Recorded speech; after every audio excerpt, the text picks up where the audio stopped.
武汉肺炎影响高中以下学校全面延后开学，验过私立的幼稚园无规范在内，即马同款伫上课，就惊讲囡仔伫学校内面呢，逐个呢话来话去，有校方为了互家长放心，量体温啦、双手消毒，一工做3摆，就是要将这个风险降到最低。若囡仔需要挂这个儿童喙炎，真正若领无买无，即马要家己将这大人的喙炎小改一下，嘛会使摕来使用。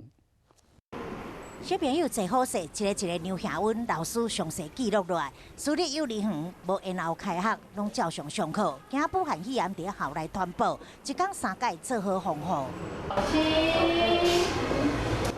喷手精了后，先来做这个动作，就是手底啊、手盘，还有手指头啊，拢来突突的，安尼较无细菌。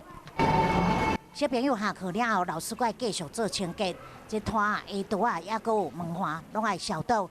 我家长会当安心，家长一律都在当把孩子送来学校，他们就在外面他们也不会入园。师长的部分也都要戴着口罩，然后防卫我们这些孩子的这个身体的状况。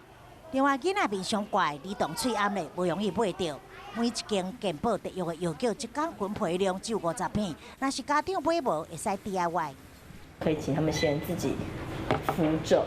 然后我们就直接把耳挂绳拉到小朋友后脑勺后方，再用极限器或者是扣环把它扣起来。